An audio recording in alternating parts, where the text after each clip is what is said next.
ایک عمل ہے بہت طاقتور اور بہت زبردست عمل ہے، اور پوری دنیا کو اس عمل سے بہت فائدہ پہنچا ہے کہ 2 رکعت نماز نفل پڑھ کے 3 بار سورۃ یاسین پڑھے، اور جو اللہ سے مانگے اللہ عطا کرتا ہے۔ سوچیں، ساری دنیا کی نوافل جتنی بھی ہیں ایک فرض تو فرض کے سجدے کا مقابلہ نہیں کر سکتے۔ ساری دنیا کی نوافل فرض تو فرض ایک سجدے کا مقابلہ نہیں کر سکتے۔ اب فرض نماز پڑھی، اور فرض نماز پڑھنے کے بعد سورۃ یاسین 3 بار نہیں پڑھی، سینکڑوں بار پڑھی۔ پھر آپ نے نہیں پڑھی، اس وقت آن لائن پوری دنیا میں کتنے بے شمار لوگ ہیں جو تسبیح خانے کے ان اوقات کے مطابق انہوں نے اپنے آپ کو فارغ کیا ہے، خالی کیا ہے، اور سورۃ یاسین لے کر بیٹھے ہیں۔ انہوں نے بھی پڑھی 3 بار سورۃ یاسین، آپ نے بھی پڑھی، اور آپ کے علاوہ پوری دنیا کے کتنے بے شمار لوگوں نے پڑھی۔ کسی نے درد سے، کسی نے غم سے، کسی نے جذبے سے، کسی نے آنسو بہاتے ہوئے، کسی نے اللہ سے باتیں کرتے ہوئے، کسی نے درد اور وجدان کی کیفیت سے۔ یہ لمحہ قبولیت کا ہے، یہ لمحہ قبولیت کا ہے، اور اس لمحے دعائیں قبول ہوتی ہیں، فریادیں پوری ہوتی ہیں، آسیں امیدیں بر آتی ہیں۔ یہ بہت قبولیت کا لمحہ ہے، اور یہ بہت مقبولیت کا لمحہ ہے۔ جس عمل کے بعد سورۃ یاسین پڑھی جائے، انفرادی پڑھنے سے 3 بار تو فائدہ ہوتا ہے۔ جس کو بھی میں نے یہ عمل بتایا، اس کو بہت فائدہ ہوا، اس کو بہت نفع ہوا۔ سوچیں، اجتماعی بیٹھ کے جب پڑھیں گے اس کا کتنا فائدہ ہوگا، اور اس فائدے پہ یقین ہو کہ جو کچھ ہوا ہے یہ فائدہ 100% ہے، اس میں کوئی شک نہیں ہے، اس پہ 100% یقین ہو، اس پہ 100% یقین ہو۔ عمل ہوا اور عمل پہ یقین نہ ہوا، عمل کی تاثیر ختم ہو جاتی ہے۔ عمل ہوا اور عمل کے اوپر اعتماد نہ ہوا، عمل کا فائدہ ہواؤں میں تحلیل ہو جاتا ہے، اور عمل کیا اور اس پہ شک ہوا، وہ شک عمل کی طاقت کو ختم کر دیتا ہے۔ اس پہ 100% یقین ہو۔ اتنے سارے لوگوں نے بیٹھ کے پڑھا اور یقین سے پڑھا۔ اور ایک بات اور ہے، اگر آپ سورۃ یاسین پوری نہیں پڑھ سکے، سورۃ یاسین بعض اوقات بعض بندے اٹک کے پڑھتے ہیں، اور دعا کا وقت ہو گیا، آپ چاہے بعد میں اس کو پوری کریں، لیکن پوری ضرور کریں، میری طرف دیکھتے رہیں، پورا کریں، لیکن اس سورت کو پورا ضرور کریں۔ اب سوچنا یہ ہے کہ اتنے طاقتور عمل میں نے دعا کون سی مانگنی؟ ایک تو پہلے یقین ہے انشاءاللہ کہ میری دعائیں قبول ہیں۔ اچھا، قبولیت کی وجہ سحری کا وقت، تہجد کا وقت، ایک۔ دوسرا قبولیت کی وجہ ایک مجمع کا اللہ کے لیے جمع ہو جانا۔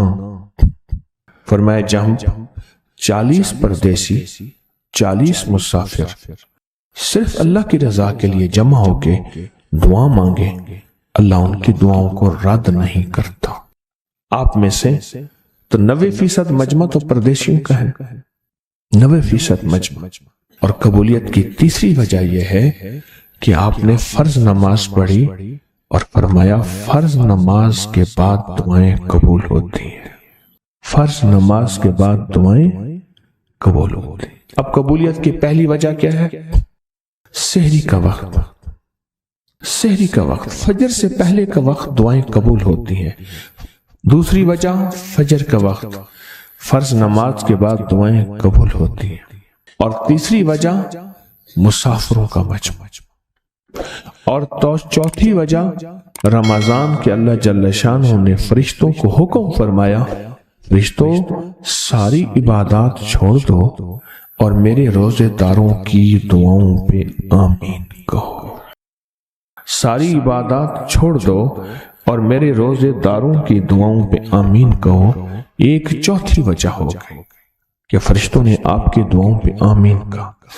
اور پانچویں وجہ مل کے سورۃ یاسین پڑھنا، مل کے سورۃ یاسین۔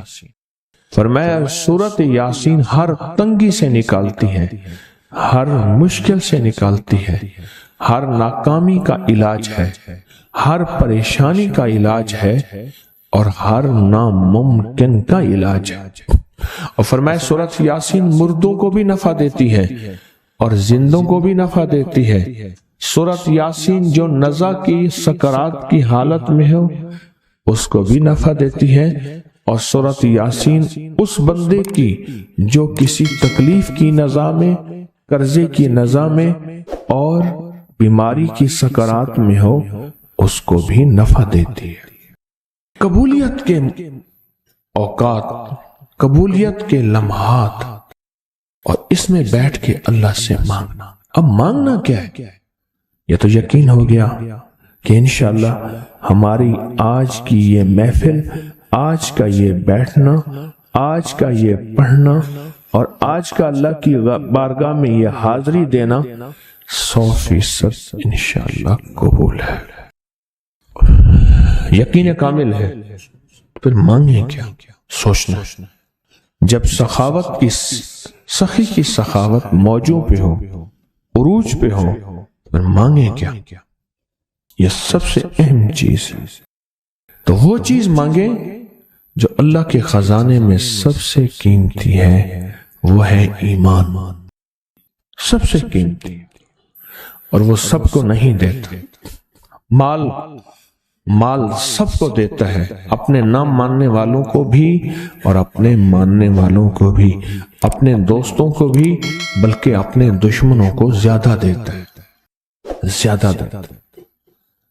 مال اپنے دشمنوں کو زیادہ دیتا ہے، اور بعض اوقات اپنے دوستوں کو بھی زیادہ دیتا ہے، جیسے انبیاء میں سے حضرت سلیمان، حضرت داؤد، حضرت یوسف علیہ السلام، جیسے صحابہ میں حضرت عثمان غنی، عبد الرحمن بن عوف اور بے شمار صحابہ، اولیاء میں سے حضرت پیران پیر شیخ عبد القادر جیلانی اور بڑی بڑی ہستیاں۔ اللہ اس لیے دیتا ہے کہ یہ مومن یہ نہ سمجھے۔ تو سب سے پہلی چیز جو اللہ سے مانگنی ہے وہ ایمان مانگنا ہے۔ ساری دنیا مل گئی، سارا مال مل گیا، ساری حکومتیں اور ساری چیزیں ملی، ایمان نہ ملا تو ہم گھاٹے میں رہ گئے۔ ہمارا سودا گھاٹے کا سودا تھا، ایمان نہ ملا، ایمان نہ ملا۔ اللہ سے سب سے پہلے ایمان مانگ۔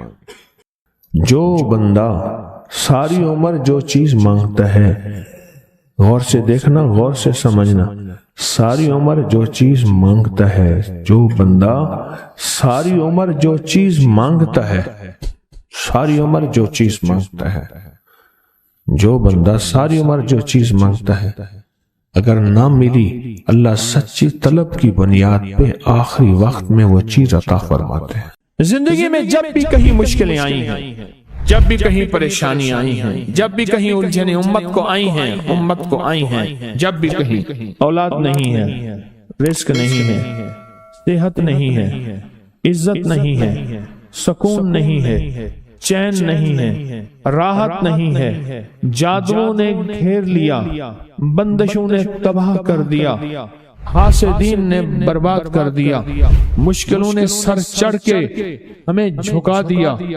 حالات نے ہماری زندگی کو تنگ کر دیا۔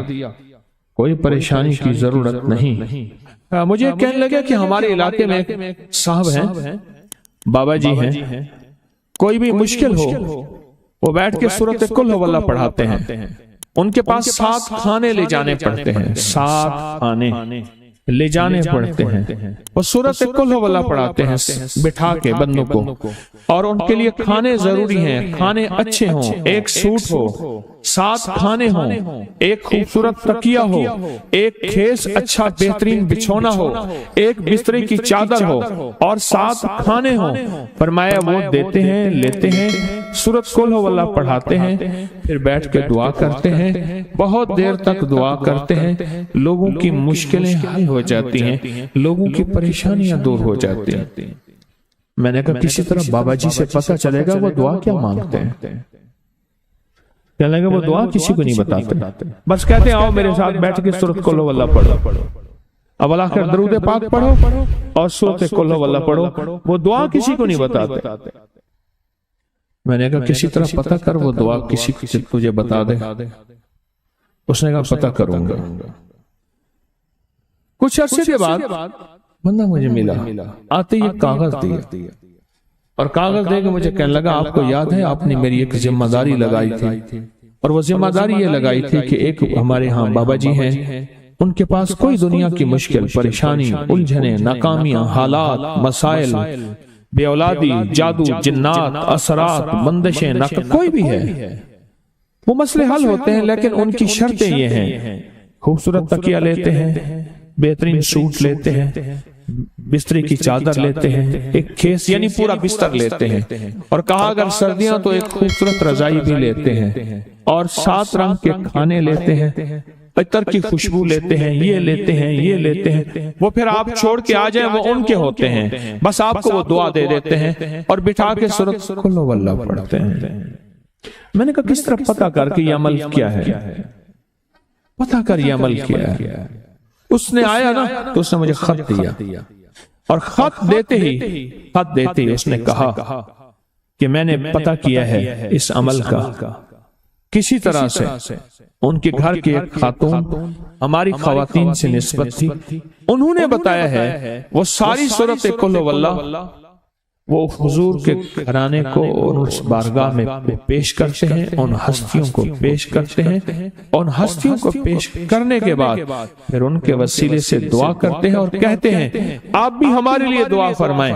یہ کہنا شرک نہیں ہے، خیال کرنا میں امت کو شرک پہ نہیں لگا رہا، بدعت پہ نہیں لگا رہا، میرے ساتھ ہر عمل کے بڑے بڑے حوالے ہیں، میرے ساتھ ہر عمل کی بڑی بڑی طاقتور لنکس اور ریفرنس ہیں، میں نہیں لگا رہا۔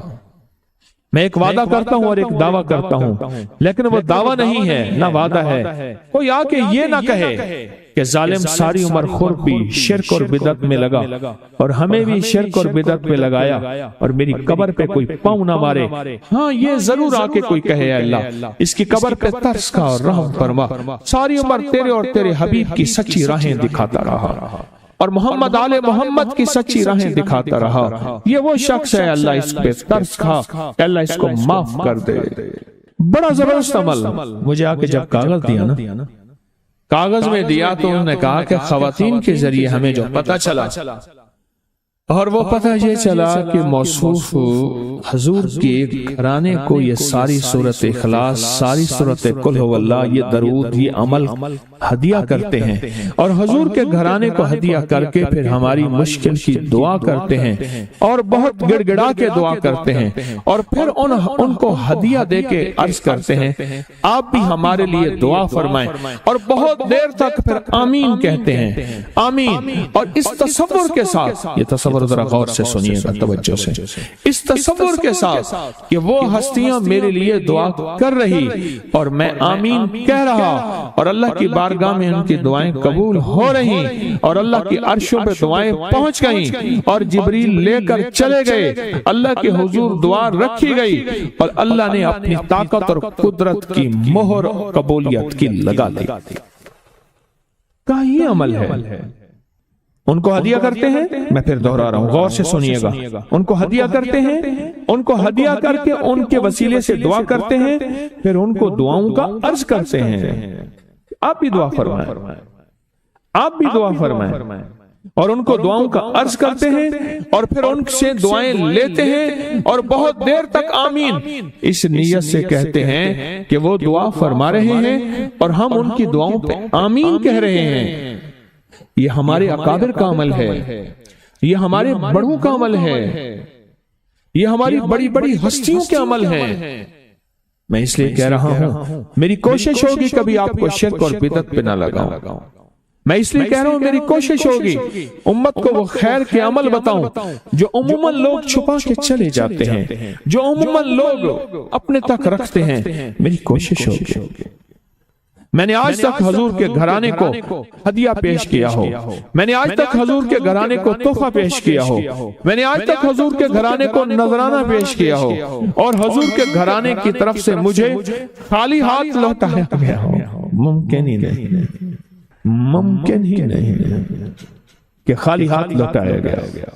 حضور کے گھرانے کے ساتھ ساری کائنات کی محبتیں ہیں، حضور کے گھرانے کے ساتھ ساری کائنات کا تعلق ہے۔ اور یاد رکھنا انسان بعض اوقات اپنا غم برداشت کر جاتا ہے، اپنی اولاد کا غم برداشت نہیں کرتا، اور بعض اوقات اپنے معاملے میں معاف کر دیتا ہے، اولاد کے معاملے میں بہت غم دل کو کھا جاتا ہے۔ میرے حضور کے گھرانے کو جو ہدیہ دے گا، میرے حضور کے گھرانے کو جو تحفے دے گا، میرے حضور کے گھرانے کو جو اعمال دے گا، حضور کے گھرانے کو یہ ہدیے، یہ اعمال، یہ تحفے زندگی بھر اس کو سرنگوں نہیں ہونے دیں گے، زندگی بھر اس کو ناکام نہیں ہونے دیں گے، اور زندگی بھر اس کو کامیاب۔ 2 تسبیح صبح، 2 تسبیح شام سورۃ اخلاص کی، 2 تسبیح صبح، 2 تسبیح شام سورۃ اخلاص کی آپ پڑھیں، آپ پڑھیں اور پڑھ کے ان ہستیوں کو ہدیہ کریں، ہستیوں کو ہدیہ کریں، حضور کے گھرانے کو ہدیہ کریں، اور حضور کے گھرانے میں حضور کی بیویاں، حضور کی بیٹیاں، حضور کے بیٹے، حضور کے داماد، حضور کے نواسے اور نواسیاں، یہ حسن اور حسین جس کو حسنین کریمین کہتے ہیں، حضور کے نواسے ہیں، یہ حضور کا گھرانہ ہے، ان کو ہدیہ کریں، اپنے مسائل کو حل ہوتا دیکھیں، اپنی مشکلات کو حل ہوتا دیکھیں، اپنی ناکامیوں کو ختم ہوتا دیکھیں۔ سالہ سال سے یہ عمل بتا رہا ہوں، سالہ سال سے یہ عمل بتا رہا ہوں۔ میں نے تو جس کو دیا ہے زندگی میں اس کو کامیابی ملی ہے، میں نے جس کو دیا ہے وہ زندگی میں ناکام نہیں ہوا۔